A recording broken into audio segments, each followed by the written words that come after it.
লালমনিরহাটে দ্বিতীয় দফায় তাপপ্রবাহ চলছে। বৃহস্পতিবার আকাশে মেঘ থাকলেও বৃষ্টি হয়নি, ফলে তীব্র দাবদাহে বিপর্যস্ত জনজীবন। লালমনিরহাট শহরের স্টেশন রোড এলাকা থেকে বিস্তারিত জানিয়েছেন প্রতিনিধি আনোয়ার স্বপন। সারা দেশের ন্যায় লালমনিরহাটেও দ্বিতীয় দফায় তাপপ্রবাহ শুরু হয়েছে। গত মঙ্গলবার থেকে এই তাপপ্রবাহের শুরু। তাপপ্রবাহে লালমনিরহাটের জনজীবন বিপর্যস্ত হয়ে পড়েছে।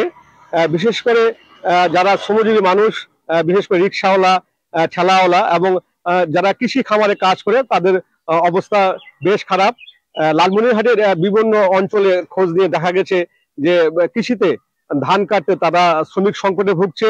শ্রমিকরা বেশি মজুরি দাবি করছে এবং যারা কাজ করছে তারাও বেশ অসুস্থ হয়ে পড়ছে। প্রথম দফায় গত ২৬ তারিখে হিট স্ট্রোকে লালমনিরহাটের কালীগঞ্জে এক পত্রিকা হকারের মৃত্যু ঘটে। এই ছিল আমার কাছে লালমনিরহাটের তাপপ্রবাহের সর্বশেষ পরিস্থিতির খবর।